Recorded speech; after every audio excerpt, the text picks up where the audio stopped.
Hello everyone. Hi guys, I hope everybody out there is doing well. We haven't done an opening from our couch in a long time. Yes. We've been so busy with our projects, and we just want to let everybody know we're really enjoying all the projects that we're doing. Yes, keep you busy. It's keeping me busy. So I'm glad about that. It's like when you get up in the morning, you feel like, hey, I got to get up and get ready because the guys are going to be here, and trying to plan out and have all the supplies up here, before they actually need the supplies. I think it's been good. It's been really good so far. They're really doing a really nice job, and we're real happy with those two guys. So I'm getting ready to do a video, and I'm going to call it another PSA, public service announcement, because Wilma and I met 3 more couples, and 2 of the couples we already knew, that once again have been taken advantage of while building their home. Yes. And I've said it in other videos that, and it's a pretty staggering number, and it may be hard for you to believe, but my number is 8 out of 10 foreigners that we've met had some sort of trouble, either buying property or had an issue with the owner of the property, or maybe the real estate agent, sometimes the actual attorney, of course, contractors. Some people try not to use a contractor and go with, like, say, an engineer, and just have the engineer get his own crew. There's all different facets of issues. And again, we met, not met, but we met one person who told us the story, and the other 2, we know them and had issues. And actually, one of the couples have asked for us to come to their build site. Yes. And actually do a video. Like a walkthrough.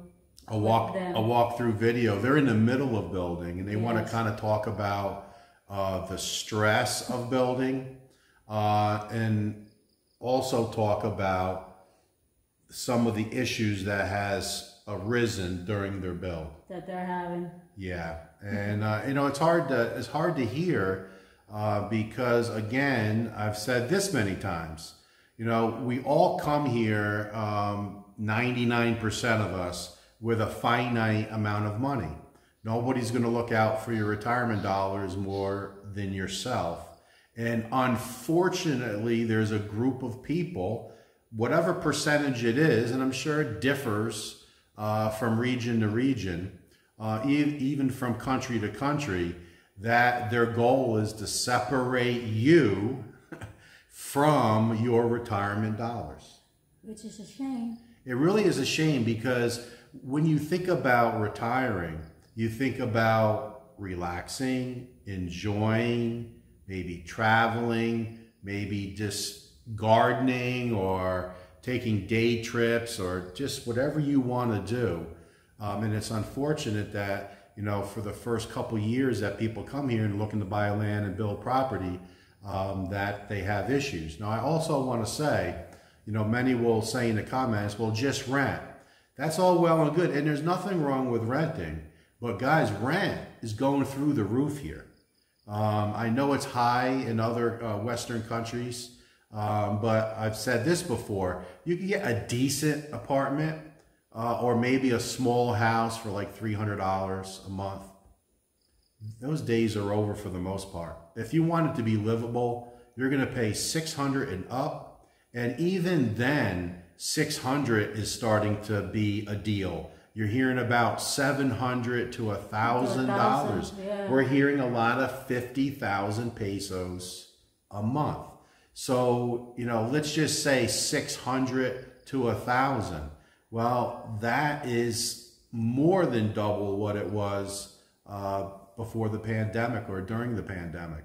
So, renting is not necessarily anymore a fantastic deal.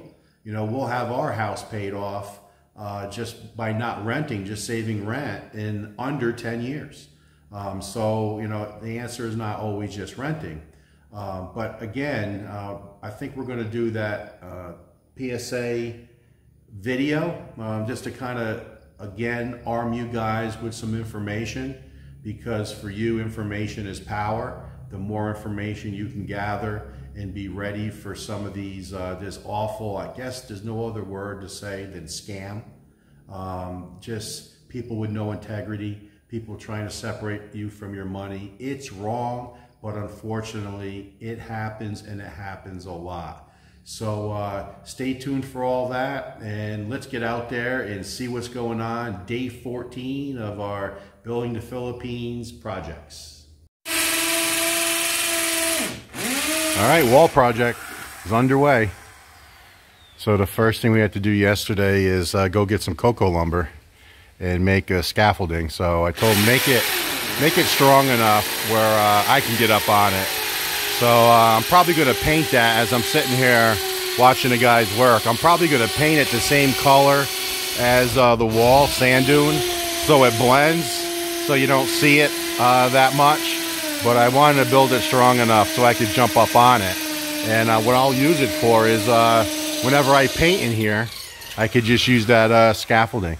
So a lot of times when they build scaffolding, they actually nail it into the wall, and I told them don't do that. Make it freestanding, and then I can always cut down the legs if I have to. Because I think if I stood on that, I'd probably, be up. I'd have to squat to paint. So I'll probably cut it down, but built pretty strong. That was 1,200 pesos worth of lumber, cocoa lumber. It's about $20 worth of lumber. Bought some nails and, just makeshift for this project, but I'll use it. So what the guys are doing now is they're drilling down in about 4 inches into the top of the wall, about 4 inches. And I told them, since I bought some extra rebar, and the guy said today, oh no, you bought 12 millimeter. We thought it was going to be 10 millimeter. But the wall was built with 12, and I want to stay with the same. It's a little thicker, so thicker, stronger when it comes to rebar. So that's what they're doing now. They're drilling into the top. I told them to put them a little closer. They're normally about 20 inches apart, and they look like, I don't know, maybe 15 inches apart. So they're going to be going all the way across here with rebar going up, and then obviously across the bottom, same thing. Rebar driven down in, and when they're hammering it in, it's tight. It's definitely tight, but that's good. It's a tight fit. So that's going to help with the stable back and forth. And then after we put 2 courses on, they usually do 3. We're going to go 2 courses, and we're going to put horizontal rebar with tie wire, tying it together. And I'm doing that because I want to get 2 strands. If you do 3, then we won't be able to get the second strand of horizontal rebar. I want to get 2 going across to really tie it all together, because obviously I want it to be strong. So they're getting started. They're moving right along.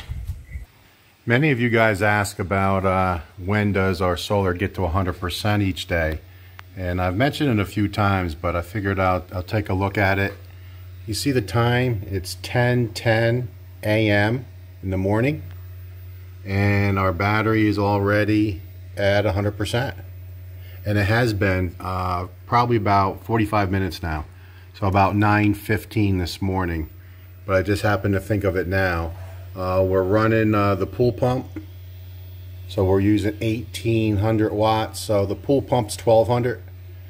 So we're doing about 600 watts in the house.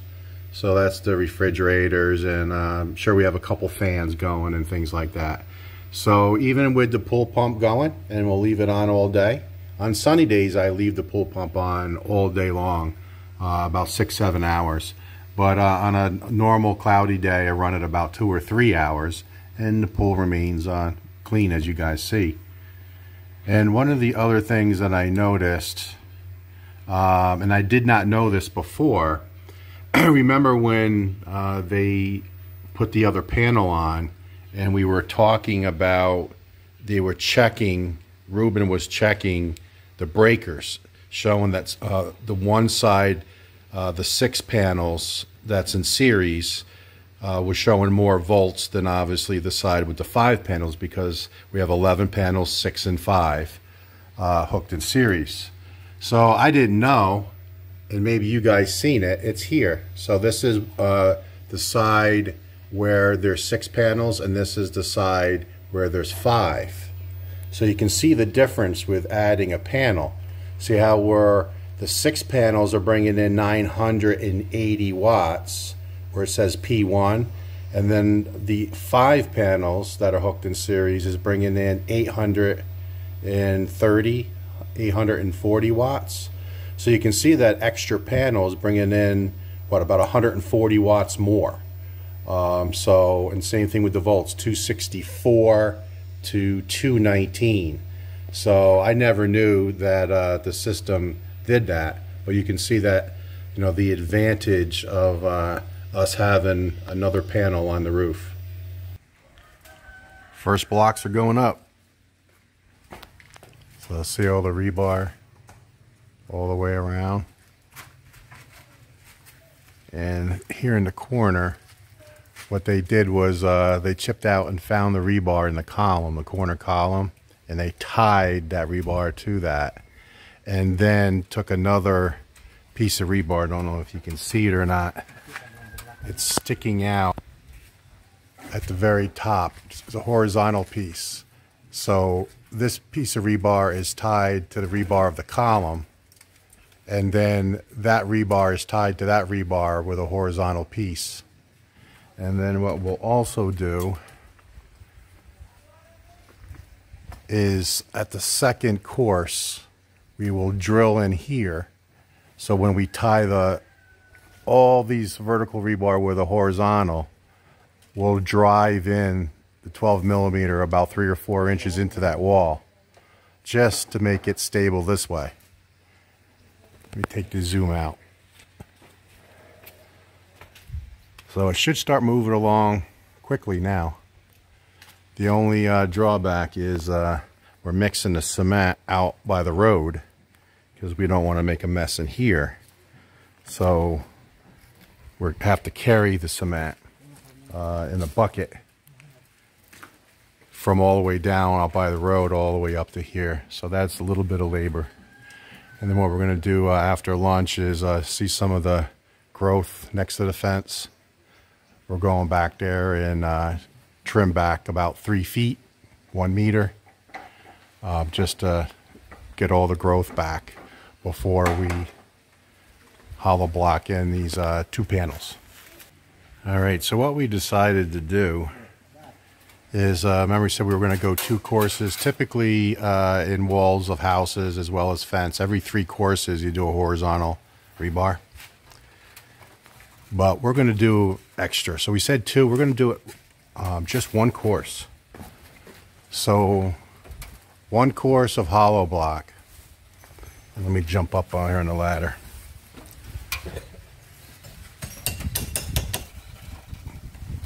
See the horizontal rebar? So now we're layering it in at 1 course, which is just going to make it stronger. And then now Senior's taking tie wire, and he's tying, and it's double-stranded. He just loops it around, and they have their own device. See that, how they twist it? And that just tightens it right down. Let me give you a close-up of the next one he's going to do. Just loops it, grabs it with his tool, and just twists it tight. And what that does is hold it together. It binds the vertical rebar with the horizontal. Let me get out of his way. So now what that does in essence is the fact that this vertical is driven down in 4 inches and is, you know, pretty tight this way. But now we want to make sure that the wall is stable. So the horizontal is going to tie with the vertical, and it just strengthens it. My job is to carry the block, so you can see I'm ahead of them. Got plenty of block up here for the guys. And then Dudoy is the one mixing the cement and bringing it up. See how they just have their supply of cement. And we're making progress. Take a look how they actually lay these blocks. So they put a very generous amount of concrete on top, which is a mixture of 3 bags of sand and 1 bag of cement. So it's a high concentration of cement. And they fill the voids. I've mentioned that many, many times. But quite a few asked, why don't they put concrete in between? How come it's just 2 dry blocks going together? And I think I can answer that. Is when you put these hollow blocks together, you see how they're designed like a cup.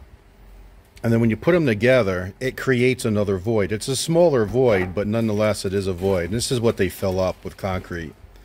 And I think that helps strengthen these blocks. But they do, when they put these together tight, they do fill this void right here with concrete. And so there is some type of attachment between block to block, because this is going to be full of fresh concrete. And the fact there's such a high concentration of cement, again, just 3 bags of cement. I'm sorry, 3 bags of sand with 1 bag of cement. That's a high concentration. So you can see they're definitely filling in all the voids and then all the excess, and then the next course will go right on top. Okay, they're fitting the rebar on that second course. Again, goes in to the wall 4 inches, and then they bent it so it'll give it even more strength in the corner. See, it's not 1 piece this way and then a second piece this way. It's 1 continuous piece that's bent, and that'll also strengthen that joint. Let me zoom in. Can you see it horizontally coming here and bend? It's 1 continuous piece, so that will help with strength. So we got the 3 H's today. It's a little bit hazy. It's definitely hot and definitely humid. So today was a hot day. We did get a shower, but it was blue skies most of the day. But we did get a pretty hard shower for 30 minutes. So just slowed us up just a little bit. Senior's there cleaning the ladder, rinsing that off. You can see when the rainstorm came through, we got some leaves. Prince is ready to be untied. Ready to run? He's ready to run for sure. He's been tied all day. And they got it done. So it's almost quitting time, about 4:45. They're just cleaning up now. So they got the 5 courses, 3 courses. You guys saw the rebar that's in there. They did a real nice job. They did it in 6.5 hours, or actually 6 hours, 15 minutes, because it's 1:15 right now. Because they were messing around building this from scratch about an hour and a half to build this morning. So 6.5 hours, they got it done. They did say that they're going to render it tomorrow, and I asked the question that I didn't know the answer to. How long does this have to sit to dry before you can render it? And they said actually 24 hours is right, because they want it to be still damp. They said the cement will stick better and not crack, the rendering. So as I said, it was 3 sacks to 1 bag of cement was the mix that they used. And here in the Philippines, they use all different formulas. So like building the house or doing a driveway, like doing a cement driveway, it's usually 3 bags of sand, 3 bags of some type of rock, and then 1 bag of cement. So 3, 3, 1. This is 3 to 1. So it has a larger concentration of cement. And then when they do the rendering, I got to verify, but I think it's 1 to 1. So it's a very high concentration of cement. So try to put a nail through that. If you use just a typical like 8-penny nail, it's not going to happen. It's going to bend. And if you buy even concrete nails, they have a hell of a time getting through this. So we're going to go ahead and get this rendered tomorrow, and then we'll let it sit 28 days, I believe, after it's rendered to completely cure. I think that's what we did with the fence. Contractor recommended at least 28 days. And then we'll go ahead and paint it. And we did get another question about, does the paint last? So this paint is over a year old. Over a year. Island paint, which I like very much. Let me zoom in. That's 1 year old. So that's not bad at all. So obviously it's a little dirty, but overall, the paint does last here. You would think with the sun that it would really fade it away. And same thing with the house. Now the house really doesn't get any sun on it. It gets a little afternoon sun because the west is this way. So a little bit of afternoon sun, but this is a year. You can tell or not, but it's in really good condition. So the concrete paint here does last, and we like island paint. That's what we like. So there you have it. Day 14, right, Wilma? Yes. Day 14 of our projects. Got another one done. So 1 day of rendering, and then we move on Monday. Yeah, move on Monday to the kitchen. Yeah. That's going to take some time. Yeah. Because we got the ceiling, and then we want to paint in there with a semi-gloss or a gloss, and then we want to do the floor. So that's going to take a little bit of time. So there you have it. Decent day, day 14 of our projects.